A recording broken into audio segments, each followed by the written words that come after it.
North Korea is a country filled with mystery, isolation, and secrecy. It tightly regulates almost every aspect of its citizens' lives. It is known peculiarly for the rules and bizarre happenings. In this video, we will dive into weird things that exist only in North Korea. Number 15, the cult of personality and the eternal leaders. You know, we can't really understand the deep secrets of a great nation like North Korea without first talking about how it all started. At the very heart of North Korea is the cult of personality and the eternal leaders. Sounds kind of mysterious, right? Well, let me explain. In North Korea, everything revolves around just one family, the Kim family. The country was founded in 1948 by Kim Il-sung, who was the second son of the Kim family. From the very beginning, he made his own rules for the country. Now, North Korea claims to be a democratic country, where people get to vote every 5 years. But here's the weird part. They only get to vote for one person. So, is that really democratic? You be the judge. The reason why North Koreans are so committed to keeping the Kim family in power is deeply rooted in their history and culture. Let's dive into that. At the center of this cult of personality is the glorification and high status given to the leaders, especially Kim Il-sung and his son, Kim Jong-il. They are treated like gods. During Kim Il-sung's rule, he used art, media, and propaganda to make himself look like a super powerful and caring leader. He became like a god to the North Korean people, and they felt they had to obey him no matter what. Even the year Kim Il-sung was born became the start of the North Korean calendar, and his birthday is the biggest holiday in the country, with lots of fireworks and parties. Crazy, right? So, why is this cult of personality so important? Well, it helps the leader stay in power by making people loyal and afraid to question them. Anyone who dares to challenge the leader's authority is punished harshly. The cult also makes it seem like all the country's achievements and successes are because of the leader's brilliance and guidance. Kind of like giving them all the credit, you know? Number 14, Kangbon-suk. In North Korea, the government doesn't really like people having their own religions. You see, they believe in something called yuche, which means being self-reliant and not depending on others. And they also have this idea of making the leaders of the country, especially Kim Il-sung and Kim Jong-il, seem like superheroes or even gods. Pretty crazy, right? So because of this yuche thing, the government doesn't want people to follow any other religions. They want everyone to worship and praise the leaders instead. In fact, people have to take part in special ceremonies and events where they show how much they love and respect the leaders. If someone doesn't do it properly or seems disrespectful, they could get in big trouble. Now, there are some religious groups in North Korea, but the government keeps a very close eye on them. They make sure these groups only do what the government wants them to do. One religion that's really not allowed in North Korea is Christianity. The government sees it as a threat because it comes from other countries. They think it might make people question the leader's power. Even though it's so strictly forbidden, some people in North Korea still secretly practice their religions underground. They have to be super careful though, because if they get caught, they could be punished really badly, even by death. Speaking of punishments, did you know that in North Korea, they still do public executions? That means they kill people in front of everyone to see. And get this, even little kids as young as 5 years old have to watch these executions.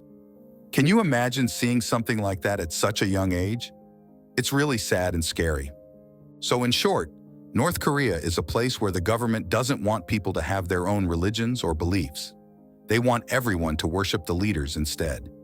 And if you don't follow the rules, you could get in really big trouble. It's a very different way of life compared to many other countries. Number 13, three-generational punishment. Can you imagine if someone in your family did something wrong, and not only did they get punished, but you, your parents, and your grandparents all got punished too? That's exactly what happens in North Korea with a policy called three-generational punishment. A long time ago, the first leader, Kim Il-sung, made this strange rule to keep people from going against him. If someone was accused of a crime against the government, their whole family would be punished for 3 generations. The idea was to scare people so much that they would never even think about rebelling or saying anything bad about the leader. If you did, not only would you be in big trouble, but your parents, kids, and grandkids would all be punished too. They could be sent to prison, made to do hard labor, or even kicked out of the country. The government thought that by punishing entire families like this, they could stop any opposition before it even started. No one would dare to speak up or go against the rules if it meant their loved ones would suffer too. This policy made people so afraid that they wouldn't say anything critical about the government, even if they wanted to. It took away their freedom of speech because they were too scared of what might happen to their families. Many countries and human rights groups have criticized North Korea for this policy, saying it's unfair and violates people's basic rights. But even though the whole world has condemned it, North Korea still does it. Innocent families continue to suffer greatly because of this harsh and oppressive rule. Number 12, fake cities. North Korea is famous for being very secretive. Well, one of the crazy things they do is build fake cities. Yep, you heard that right. Entire cities that aren't real. These fake cities are mostly found near the border between North and South Korea. One of the most well-known ones is called Ryugyong, which people also call the propaganda village. Ryugyong looks perfect from the outside.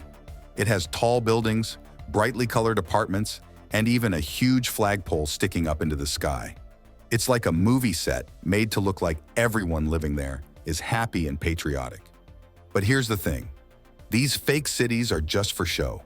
North Korea wants other countries and its own people to think that everyone is doing great and the country is super successful. But in reality, many people in North Korea don't have enough food or basic things like running water and electricity. Some people think these fake cities are meant to trick other countries into believing North Korea is strong and rich. Others say the buildings don't even have windows, so they're just empty shells built to impress people. There are also those who believe the fake cities are a way to distract North Koreans from how tough life really is there. By showing them these perfect-looking places, the government can make people think, hey, maybe things aren't so bad after all. The truth is, we don't really know for sure why North Korea builds these fake cities. It's all very mysterious because the country is so secretive.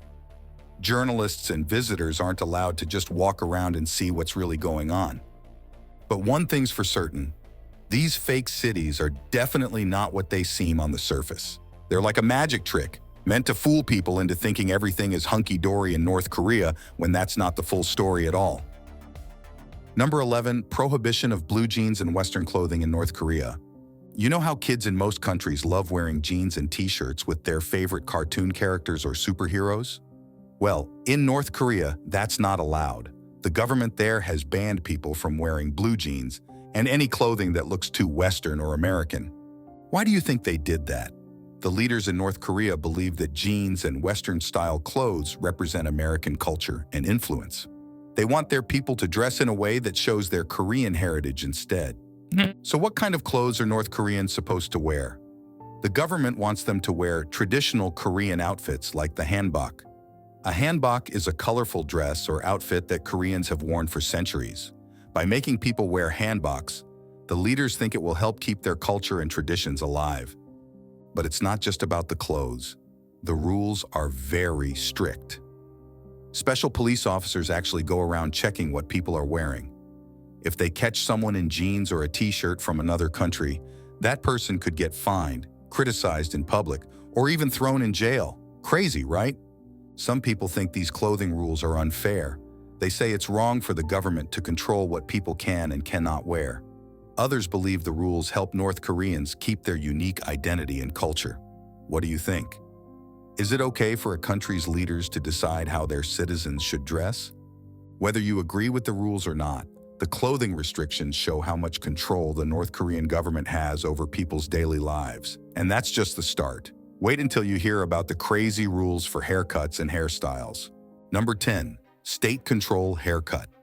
When you think of North Koreans, one thing that probably comes to mind is their leader Kim Jong-un's unique hairstyle. In North Korea, the way people style their hair and groom themselves is strictly controlled by the government. This is part of the country's cultural norms. The government has specific rules about hairstyles. The goal is to make sure everyone looks the same and presents the image of an ideal citizen. These hair rules apply to men, women, and even kids. There are only 28 approved haircuts allowed, just 10 for men and 18 for women. The government makes sure people follow these rules through posters, TV shows, and regular inspections by local officials. For men, the rules say hair must be kept short. There are strict guidelines on the length, style, and even sideburns. Traditional Korean hairstyles inspired by historical figures and leaders like Kim Jong-il are often preferred. Women have a bit more choice, but their hairstyles still need to look conservative and modest. Very long hair is usually not allowed. There are also rules on how women can style and accessorize their hair. Local hair salons play a big role in enforcing these grooming rules. They have to display posters showing the approved hairstyles. Hairdressers must follow the government's guidelines, and they might even have to report customers who try to get an unapproved haircut or style. But it's not just about haircuts. Men are expected to be clean-shaven, and facial hair is generally not allowed. Women also have to follow strict grooming standards and can't show too much skin or wear heavy makeup. If someone breaks these grooming rules, they could face punishments like fines, public shaming, or even forced labor or death, depending on how serious the violation is. The government wants everyone to look the same and follow the state's ideals. By controlling how people style their hair and groom themselves, the government aims to create a unified national identity. These strict hair and grooming rules show how much control and surveillance the North Korean government has over people's lives. Number 9. The traffic ladies. Have you ever been to North Korea?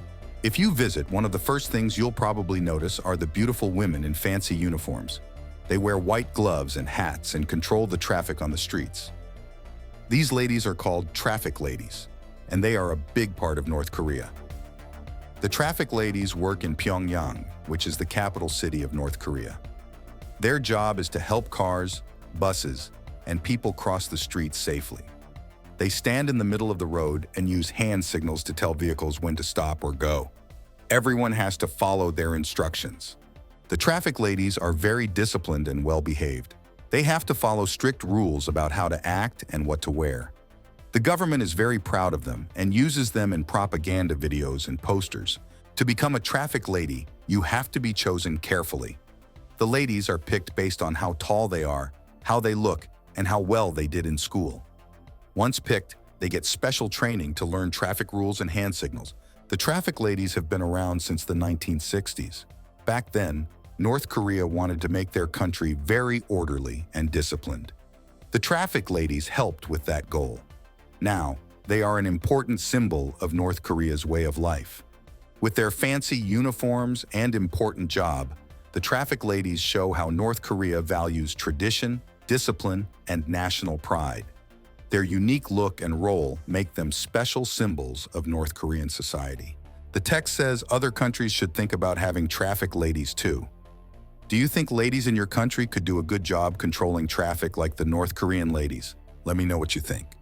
Number 8. Dating in North Korea.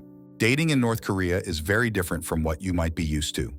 First off, the government in North Korea controls almost everything people do, including who they can date and how they date. Isn't that crazy? You know how people go to movies or restaurants on dates?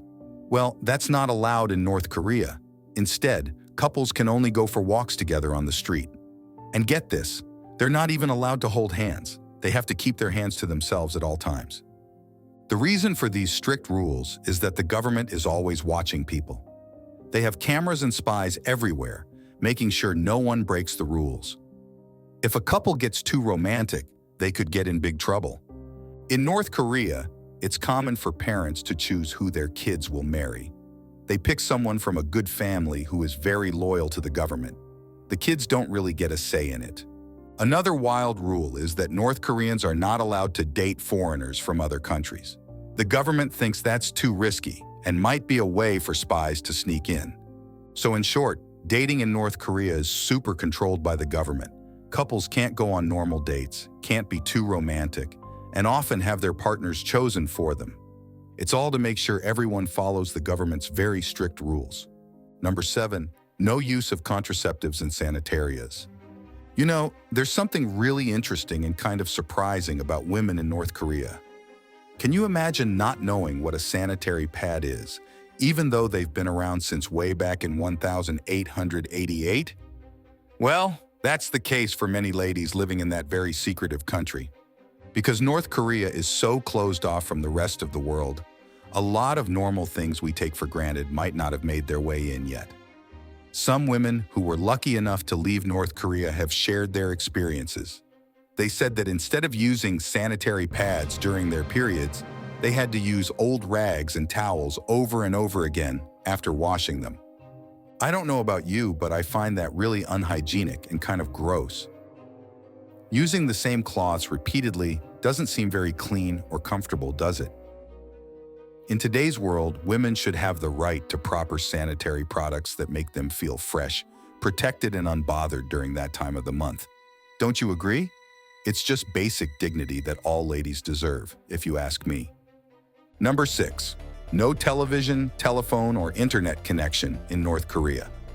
Have you ever wondered what it would be like to live without TV, phones, or the internet? That's how things are in North Korea. The government there has a very strict rule.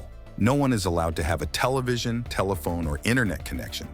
This rule has been around for a really long time. The government does this to control what information people can see and hear. They want to keep their citizens away from outside influences that might make them question what they've been told.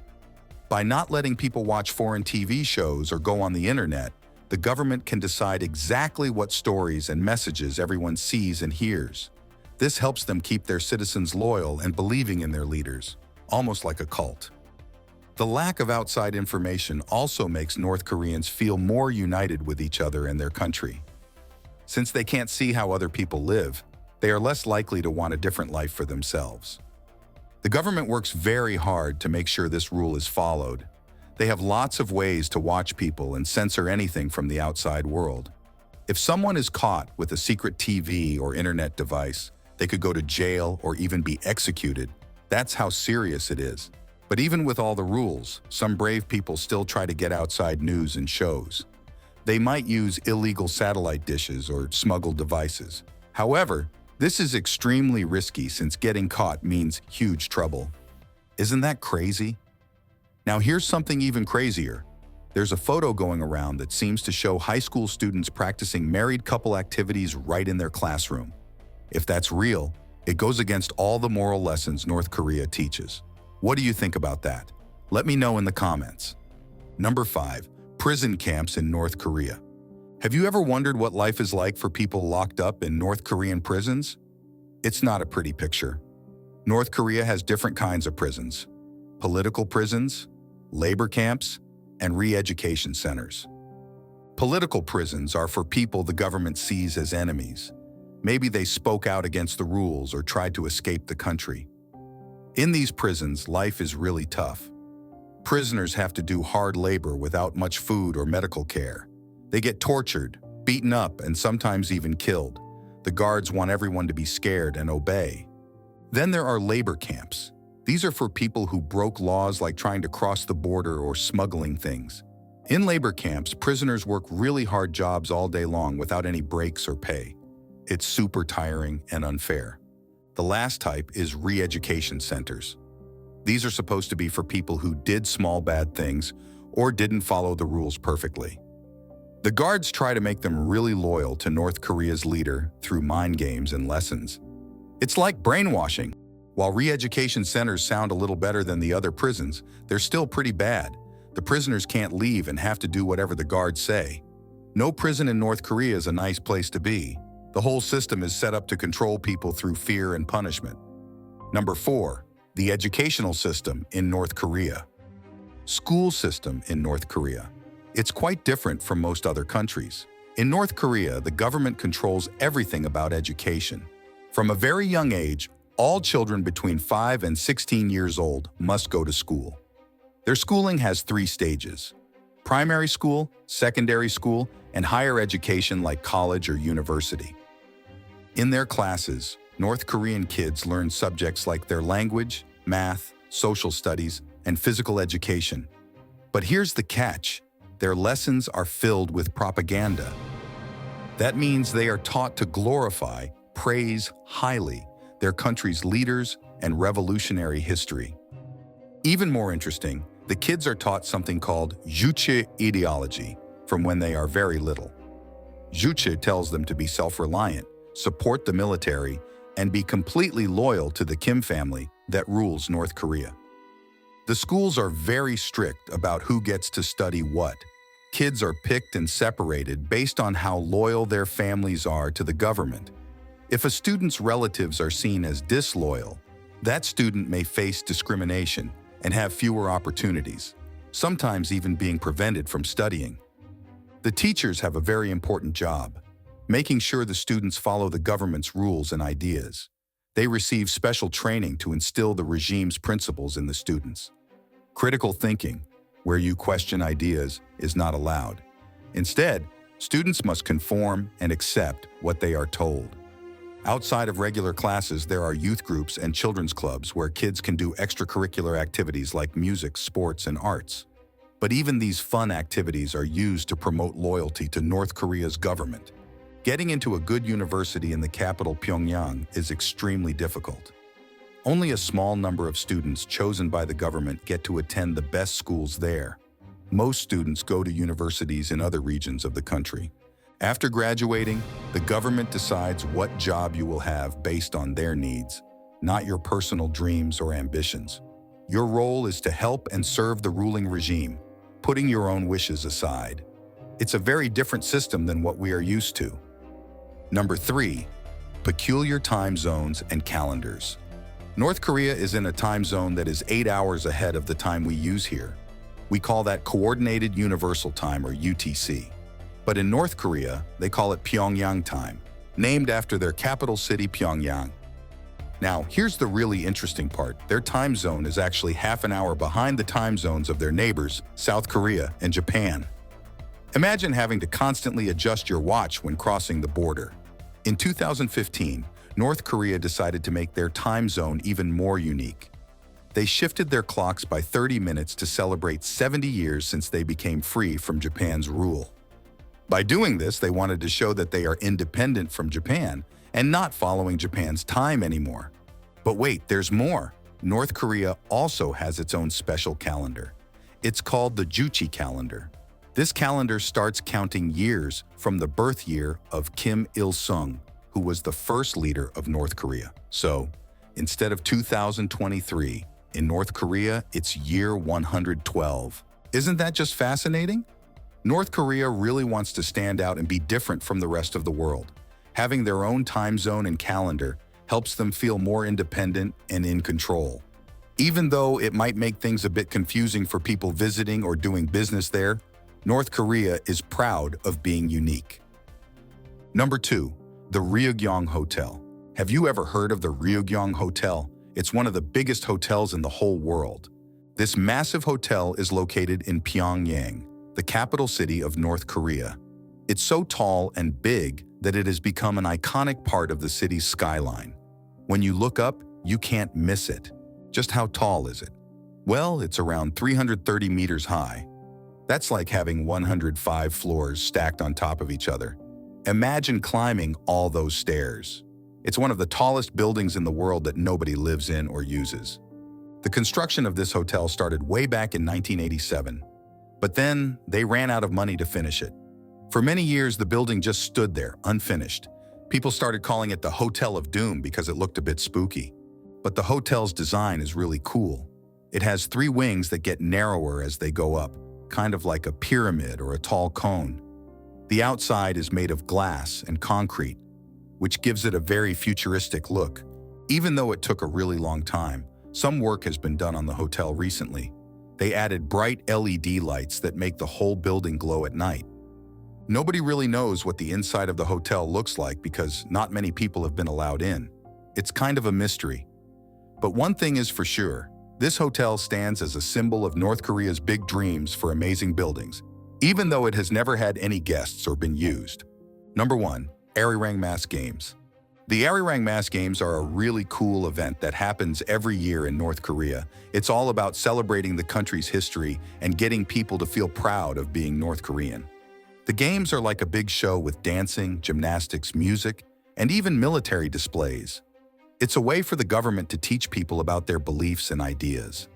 The whole thing was started to honor the former leaders of North Korea's ruling party, Kim Il-sung and Kim Jong-il. At first, the Arirang mask games were pretty small, but over the years they grew bigger and bigger. Now they are one of the most amazing mass performance shows in the whole world. What makes the Arirang mask games so special is just how massive they are. Thousands and thousands of people take part, mostly students and members of different groups.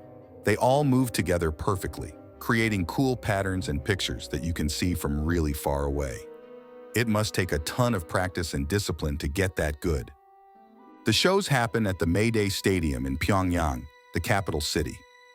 This stadium is the biggest one in the entire world. It can seat over 150,000 people. Just imagine that many people watching the performance. Wild. During the show, there are bright lights, colors, and tons of movement on the field. While the performers dance and move, there are also messages being shown that praise North Korea's leaders and talk about their achievements. The themes are usually about North Korean history, their revolutionary struggles, and why socialism is so great according to them. A huge choir sings patriotic songs and revolutionary anthems perfectly together. There are even traditional Korean musical instruments playing to make it feel really cultural and rich. Overall, even though North Korea can seem pretty closed off and strange to outsiders, the Arirang mask games show that there's more to the country than just craziness. It's a spectacular display of precision and tradition. Which of these weird things surprised you the most? Let me know in the comments below. If you'd like to watch more of the videos we've made for you, click on one of them on the screen or check out the channel. Thanks for watching, and we'll see you next time.